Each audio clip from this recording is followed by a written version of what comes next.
The little town of Dry Creek knew her only as Mrs. Carver, the preacher's widow. By day, she kept to herself, mending clothes for neighbors, tending the church garden, and carrying her grief like a shawl draped around her shoulders. But the nights were different. When the lamps went out and silence wrapped the town, she would sit by her window, humming old hymns soft as confession. It was on one of those nights, when the moon burned pale over the desert, that a shadow rode into town, a drifter with dust on his boots and a hunger in his eyes. He came for whiskey, for a bed of straw in the livery, maybe for a fight if someone looked too long at his scars. What he didn't expect was her, a woman whose quiet grace pulled harder than any bottle. Their eyes met across the lamplight of the tavern, hers steady though her heart hammered, his daring though his soul was tired. One word led to another, and before the night was through, the widow's secret was no longer her silence. Behind shuttered windows, the world fell away. His kiss burned like fire against years of loneliness, her hands trembled as if afraid she might lose him even while he held her. It wasn't love, not yet, but something raw, a spark born from two souls starved too long of touch and warmth. For hours, they forgot the weight of death and drifting, the rules of town and church, until dawn's first light broke them apart. He saddled his horse and rode out with the sunrise, leaving nothing but the echo of hoofbeats and the memory of his lips on hers. The widow told no one. To the town, she was still the preacher's grieving wife, quiet and unyielding. But when night fell, she touched her mouth and remembered. Guilt wrestled with longing. Had she sinned, or had she simply chosen to live again, if only for a night? She prayed for forgiveness, but the prayer carried more ache than shame. And then, weeks later, when the town had almost convinced her it had been nothing but a dream, the drifter returned. He rode in at dusk, weary but determined, and this time he did not pass her window. He went straight to her door, hat in hand, eyes filled with the kind of hunger that had nothing to do with food. "I rode back," he said, voice low and rough. "For you." Her breath caught at his words, the world outside her little doorway falling away in a hush. For so long she had lived inside silence, wrapped in duty and memory, that his presence felt like thunder shaking the ground. Part of her wanted to close the door, to protect what reputation she had left. But another part, the part that remembered his hands, his mouth, his warmth, ached to let him in before anyone in town caught sight. "You shouldn't have come back," she whispered, clutching the edge of her shawl. He stepped closer, shadow long in the lamplight, and tipped his hat back so she could see the steel in his eyes. "Couldn't stay gone," he answered. "There's been nothing but you on my mind since that night." His words made her flush hot with shame and yearning both, the preacher's vows echoing in her heart even as her body betrayed her with a tremble. Inside the little parlor, the air grew heavy with the scent of wood smoke and the pounding of her pulse. He set his hat on the table, and for a moment they stood like strangers, two lives from different worlds, bound by a night neither could forget. "If you're only passing through," she said finally, her voice breaking, "don't say such things to me." His hand brushed hers, rough and warm. "I ain't passing this time. I came for a chance. With you." Her resolve wavered like a flame in the wind. She thought of the gossiping tongues, the church pews filled with sharp eyes, the way folks clung to her as the symbol of righteousness left behind by a good man's death. But she also thought of the years of emptiness, the nights spent staring into the dark, whispering prayers not of faith but of longing. The choice was tearing her apart, and yet, deep down, she already knew which path her heart wanted. She lifted her eyes to his, soft yet blazing with questions. "Then you best know," she said slowly, "if you walk through that door again, you're not just passing into my house, you're stepping into my life." The drifter's jaw tightened, but his gaze didn't falter. "That's what I came for." His hand found hers again, and this time she didn't pull away. Somewhere in the night, the church bell tolled the hour, but neither of them heard it, for the world outside could wait, at least for one more moment. That night stretched on like a dream they both feared would end too soon. He stayed, not with the rough urgency of their first encounter, but with a gentleness that startled her. The drifter, who had slept under open skies and in outlaw camps, now sat in her parlor, careful with the teacup she pressed into his hands as if he belonged there. His eyes softened when he looked at her, and she realized he wasn't just chasing desire, he was chasing something steadier, something he thought he'd found in her. She, too, felt the change. Loneliness no longer clawed at her chest when the lamps dimmed. For the first time since her husband's grave had been filled, her heart beat for something alive, something risky, something her preacher would never have approved of. The guilt was still there, heavy as a hymn, but alongside it grew a dangerous kind of freedom. With each hour the drifter stayed, that freedom sank deeper into her bones. But Dry Creek was a town that missed nothing. By morning, whispers began. Mrs. Carver's curtains had stayed drawn long after sunrise. Someone claimed they saw a strange horse tied behind her garden. The shopkeeper's wife mentioned how flushed the widow looked when she came for flour. By noon, the church women were already speaking her name with suspicion, their voices sharp as needles threading scandal into every corner of the town. The drifter felt it, too. When he rode out to fetch supplies, men on the boardwalk gave him long stares, hands twitching toward their belts. He wasn't wanted here, and he knew it. Still, when he returned to her porch that evening, dust on his boots and danger at his back, he smiled as though none of it mattered. If you're scared, he told her, I'll ride on. She shook her head, heart torn but unyielding. If you ride away now, I'll never forgive myself for letting you. So he stayed. Night after night, they built their own world behind closed doors, sharing meals, stolen laughter, the quiet intimacy of two souls too long denied warmth. And yet, beyond those walls, the pressure was mounting. The town had chosen her as their symbol of virtue, the preacher's widow who lived above temptation. If the truth came out, it wouldn't just cost her reputation, it might cost them both their lives. By the third week, the air in town was heavy with suspicion. Folks didn't speak to her directly, but their eyes followed her at the market, their whispers trailed her down the church aisle. The deacon's wife pursed her lips whenever the widow passed, and the shopkeeper's son muttered, "Harlot," under his breath when he thought she couldn't hear. She carried her chin high, but inside her chest the weight of their judgment pressed like a stone. The drifter saw it all. One night, after she told him of the murmurs, he paced her parlor like a caged wolf. "They don't own you," he said, fists clenched. "You don't answer to them." His voice was fierce, but his eyes betrayed fear, not for himself, but for her. He had faced bullets, knives, and hunger, but the thought of her being shamed or cast out burned worse than any wound. "I don't want you ruined because of me," he added, softer now. She touched his arm, steadying him. "I've been alone for too long to trade this for their approval. If they mean to tear me down, let them. I would rather fall with you than stand one more year in silence." Her words shocked even herself, yet they rang true. For the first time, she chose what she wanted, not what the town expected, not what her husband's memory demanded. The drifter pulled her close then, his kiss a vow, and in that moment, both knew their path had no turning back. It was the sheriff who came first, knocking hard on her door the next morning. He was a tall man with eyes that gave nothing away. "Mrs. Carver," he said, "the town's uneasy. Folks are saying you've taken up with a stranger, and not the good kind. If it's true, you'd be wise to send him on his way. Trouble follows men like him." The widow stood in her doorway, shoulders squared, the drifter just inside the shadows. "Trouble follows everyone in Dry Creek," she answered, voice calm as steel. "At least with him, I'm not facing it alone." The sheriff studied her, hat in hand, then glanced at the boots by her door. He gave a slow nod, though it carried no approval. "Then you'd best be ready. This town don't forgive easy." With that, he turned and walked down the dusty street, leaving her heart hammering. For the first time since it began, she realized their love wasn't just a secret to be hidden, it was a battle waiting to be fought. The days that followed were a powder keg. Every errand she ran, every step outside her gate, she felt the stares sharpen like knives. Mothers pulled their children close when she passed, and old friends turned their faces as though she'd become a stranger. Yet at night, when the drifter's arms circled her and his rough voice softened into murmured promises, the fear melted away. He made her believe that love, real and defiant, was worth the risk of ruin. But Dry Creek wasn't a town that let matters lie. It was a Saturday afternoon when the first stones were thrown, not at her window, but at her name. In the churchyard, a deacon stood before the gathering crowd, raising his voice high. "The preacher's widow has shamed her husband's memory. She breaks bread with a drifter, a man without God or law. If we let sin rot among us, what happens to our children, our town?" Applause and mutters followed, and by sundown the whole street buzzed with talk of casting her out. That night, she told him everything, her voice shaking but clear.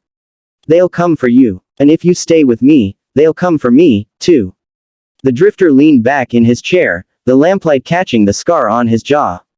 "Let them come," he said, quiet but certain. "I've outrun posses and fought worse men than any in this town. But I won't outrun this, us." Not again. He reached for her hand, and she let his fingers lace with hers, knowing they had already chosen their fate. By dawn, the threats had turned to action. A group of men gathered outside her gate, boots stirring dust, voices rough with anger. Send him out, one barked. This town don't want his kind. Or yours, if you stand with him. She watched from the window, heart hammering, as the drifter rose from the table and belted on his gun. For the first time, she saw not just the man who had kissed her in secret, but the fighter he'd always been, a man ready to stand his ground, even if it cost him his life. She tried to stop him, clutching at his sleeve. Please, don't. If you go out there, it'll be blood. His eyes softened for only a moment. He brushed a strand of hair from her cheek and kissed her forehead. Darlin', some things are worth bleeding for. Then he stepped outside, the door creaking shut behind him, leaving her trembling in the silence as the voices outside grew louder, closer, and full of hate. The crowd shifted when he stepped onto the porch, boots thudding against the dry boards. His presence carried weight, not from numbers, but from the quiet way his hand rested near his Colt. The men sneered, emboldened by each other, but none wanted to be the first to test him. You got no place here, one spat. Take your horse and ride, or we'll drag you out. The drifter's gaze swept the faces before him, neighbors, farmers, shopkeepers, men who had never known hunger or exile the way he had. This woman, he said evenly, owes you nothing. I won't see her driven from her own home. Murmurs rippled through the crowd, and one man, bolder than the rest, stepped forward with a rifle raised. You think you can claim her? He barked. She belongs to this town, to her husband's memory. At that, the drifter's jaw tightened. She belongs to no man but herself, he growled. The words cut sharper than steel, and though a few in the crowd faltered, others only grew angrier. The widow, peering through the crack in her shutters, felt her heart seize with fear and pride both. The first shot split the air without warning. A bullet slammed into the porch post inches from his shoulder, splintering wood. In a heartbeat, the drifter's Colt cleared leather, and his own shot rang out, kicking up dust at the feet of the rifleman. The crowd lurched back, startled. Next one won't miss, he warned, voice low as thunder. For a tense moment, no one breathed. Then the sheriff's voice boomed down the street. That's enough. He strode through the crowd, hand heavy on his revolver. Ain't no lynch mob in my town. You men go home before I haul the lot of you to jail. The crowd grumbled, shuffling, their courage broken by the sheriff's presence and the drifter's unflinching stare. Slowly, like wolves denied a kill, they slunk away, leaving only the echo of their anger behind. When the dust settled, the drifter lowered his gun, chest heaving. He turned back toward the door, and she was already there, trembling as she caught him by the arm. For a long moment, they just stared, two souls who knew the battle wasn't over, only postponed. They'll come again, she whispered. He nodded, voice rough. Then we'll be ready, together. That night, the widow couldn't sleep. The echoes of angry voices clung to her walls, the smell of gunpowder still sharp in her nose. She sat by the fire, hands clenched in her lap, while the drifter paced the room like a restless wolf. They'll come back, she murmured. Maybe with more men, maybe with worse. He stopped and looked at her, the flames throwing shadows across his scarred face. Then you tell me, Clara, do you want me gone? If my being here puts you in danger, say the word and I'll ride. Her heart twisted at the thought. A life without him meant silence again, empty nights, empty prayers, a slow death of the spirit. She rose, stepping close enough to feel the heat of him. I've buried a husband, I've lived with loneliness, and I've carried their judgment for years. I won't bury my heart now just because the town wants me afraid. Stay. If they mean to come for me, let them come, I'll be waiting with you. Her words shook, but her resolve was iron. The next Sunday, whispers turned into open stares. She walked into the church on the drifter's arm, the hush that fell so deep it drowned out even the creak of pews. Women clutched their children tighter, men glared as if their glares alone could drive him out.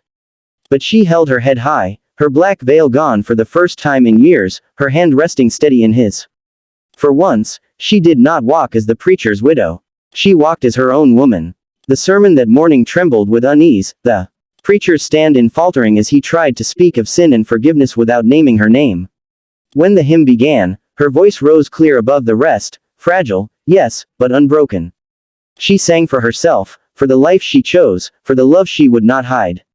And when the final note faded, she felt the town's judgment burn hotter than ever, but she also felt the drifter's steady hand, grounding her like bedrock. Afterward, the sheriff waited outside the church, his gaze sharp beneath the brim of his hat. "You've made your choice," he told her quietly. "But you'd best know this. Some men won't take today's peace for an answer. They'll come looking for blood." The drifter stepped forward, meeting the sheriff's stare without flinching. "Then they'll find mine waiting." The widow's fingers tightened on his arm, knowing the storm was still ahead, but for the first time she felt ready to face it, not as a symbol of loss, but as a woman reborn. The night was still when the first torch was lit. From her window, the widow saw the glow rising at the far end of the street, followed by the low roar of voices carried on the wind. Men, dozens of them, marched toward her house with guns slung, faces hard with righteous fury. Fear clutched her chest, but beside her the drifter was already strapping on his gun belt, movements calm, deliberate. "It's come to this," he said, voice steady as stone. She caught his arm, desperation flaring. "They'll kill you." His eyes met hers, pale and resolute. "They'll try, but I won't let them drag you out that door like some sinner for the whipping post. If this is the line, I'll hold it." The widow shook her head, tears brimming, yet beneath the fear burned something fierce, pride, love, defiance. "Then I'll stand with you," she whispered. "If you bleed tonight, I bleed too." Outside, the mob gathered, torches swaying like angry stars. A deacon stepped forward, voice booming, "Bring him out, Clara. He's poisoned you, shamed your husband's memory, and shamed us all. You've got one chance to put this right." The widow threw open the door before the drifter could stop her. Standing tall on the porch, firelight washing her face, she raised her voice so all could hear. "I have nothing to be ashamed of. My husband is gone, and I am not a ghost. I will not live as one." Her words cut through the night, but instead of calming the mob, they riled it hotter. A shot cracked, shattering the railing at her feet. The drifter yanked her back, his Colt flashing in the lamplight as he returned fire.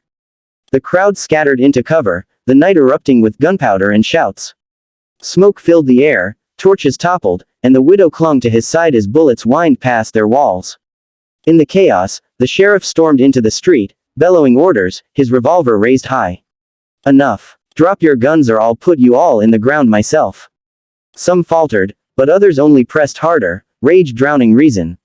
And in that moment, the widow knew the truth. Whether they lived through this night or not, she and the drifter had crossed a point of no return. Their love had become a war, and Dry Creek was the battlefield. Bullets chewed the wood of the porch as the drifter pulled her down behind the overturned table. Smoke stung her eyes, the roar of gunfire and shouts mixing into chaos. He fired back with steady aim, every shot measured, every movement sure. Years of drifting, of outlaw trails and ambushes, had carved him into a man built for nights like this. Yet his hand never trembled, not because he was fearless, but because he fought for her. The widow, heart pounding, reached for the spare rifle he had leaned by the door. Her fingers shook, but when she pressed it into his grip, he gave her a quick nod of gratitude, as if she were no longer a hidden woman behind curtains but his equal at the barricade. She crouched beside him, reloading cartridges with clumsy hands, whispering prayers that blended with the crack of his gun. The mob surged closer, some emboldened, others reckless. One torch arced through the night, crashing against the wall of her home, flames licking hungrily at the dry wood. She cried out, but the drifter sprang to his feet, firing twice. One man fell, another dropped his torch and fled. "Keep low," he barked, then stomped out the sparks with his boot, smoke curling around his shoulders like a cloak of war. Just when it seemed the crowd would rush them all at once, the sheriff's voice thundered again, closer this time. He strode into the street with his deputies, revolvers drawn, daring any man to test him. "This ain't justice, it's murder," he roared. "Lay down your guns or face me." The mob wavered, torn between rage and the law's iron hand. Some dropped their weapons, shame flickering in their eyes. But others clung to their hate, fingers twitching on triggers. Then came the moment that broke the standoff. From the porch, the widow rose, her voice ringing louder than the gunfire. "You want a sinner. You want a woman to hang your shame on. Then here I am. But I'll not hide. I'll not bow. And I'll not give up the man who stood for me when none of you would." Her words struck the crowd like a lash, silencing them in stunned disbelief. For the first time, she faced them not as the preacher's widow, but as a woman who had chosen her own fate. For a breathless moment, the street was silent but for the crackle of dying torches. Her voice still hung in the night air, sharp as a whip, soft as a prayer. Then a single man stepped forward, the same deacon who had called for her shame in the churchyard. His face twisted with fury, rifle clenched tight in his hands. "You've bewitched her," he shouted at the drifter. "The widow was ours to protect, and you've turned her into nothing but a harlot. I'll end this now." The drifter moved before the words had cooled. He stepped off the porch and into the open street, the moonlight glinting on his colt. His boots struck the dust with slow, measured steps, every inch of him a man who had faced death too many times to flinch now. The widow's cry tore from her throat, "Don't." But he did not look back. His eyes were locked on the deacon, on the barrel that trembled with rage. Sheriff Harlan lifted his hand, ready to cut in, but he stopped short. This was no law's affair anymore. The crowd knew it, too. They shifted, torches dimming, breaths caught, all eyes fixed on the two men who now stood 20 paces apart. It was the old law of the West, the law of the draw.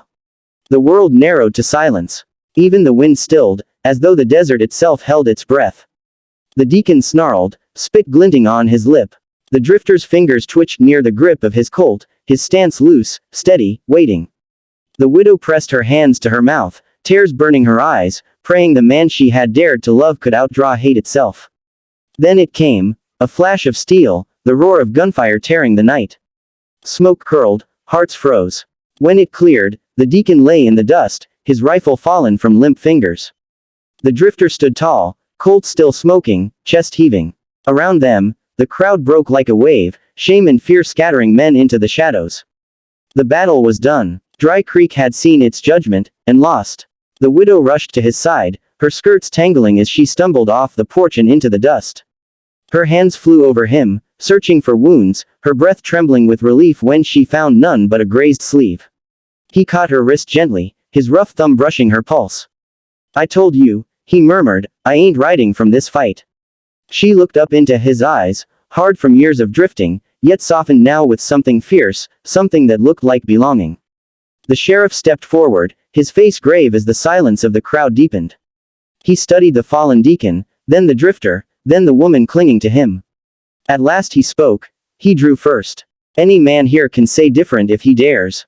But no one moved, no one spoke. The mob had scattered, leaving only cowards lurking in shadows. The law had seen the truth, and the truth stood in the drifter's favor. Still, the widow knew the fight wasn't over. Whispers would return, sharper than bullets. Some would never forgive, never forget. Yet as she helped him back into the house, as the flames outside guttered into smoke, she realized the choice had already been made. Her life was no longer bound to the grave of a preacher or the chains of the town's expectations. It was bound to this man who had faced death for her. Inside, she tended the scrape on his arm, hands steady now. He watched her in silence, until finally he said, "You sure you want this? A drifter's life ain't easy. Folks won't ever let you forget tonight." She met his gaze without wavering. "I've already lived my life for others' judgment. Tonight, I lived for myself. And for you." Her words settled in him like a promise stronger than any vow. By dawn, the street outside was quiet again, but Dry Creek would never be the same. Some would call her fallen. Others, brave. Some would curse the drifter's name. But she no longer cared. Together, they stepped out into the morning light, side by side, unbroken. Whatever storms lay ahead, she knew one truth as certain as the sun rising over the desert: she was no longer just a widow. She was his, and he was hers, and that was worth any fight to come. The drifter saddled his horse in the early light, the leather creaking as he pulled the cinch tight. His instinct was to ride, the same instinct that had carried him through 100 dusty towns and 1,000 empty miles. But when he looked back at the widow standing in the doorway, shawl wrapped tight around her shoulders, he felt that pull in his chest again, the one thing stronger than the call of the trail. He had never meant to linger, yet here he was, torn between the road and the woman who had given him a reason to stop. She stepped toward him, her hands clasped, her eyes fierce despite the weariness in them. "If you go," she said, her voice quiet but steady, "you'll leave me to face them alone. They'll whisper, they'll judge, they'll make me pay for daring to live again." He watched her, the weight of her words sinking into him like the desert sun sinking into stone. She wasn't begging, she was warning. She was giving him a choice, the same choice she had already made when she stood beside him in the firelight. The sheriff appeared then, hat in hand, his expression caught between duty and sympathy. "You'll have trouble if you stay," he said. This town don't forget quick. But it don't forget courage neither. Folks saw what he did last night. Some will hate him for it. Others will thank him for it. His eyes shifted to the drifter. It's up to you which kind of mark you want to leave here. With that, he tipped his hat and left them to their decision. The drifter rested a hand on the saddle horn, staring at the long road stretching beyond the town. Freedom, loneliness, the only life he'd ever known.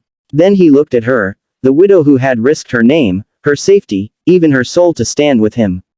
Her quiet strength burned brighter than the rising sun. Slowly, he released the reins and let them drop. If I ride, he said, his voice rough, it won't be away.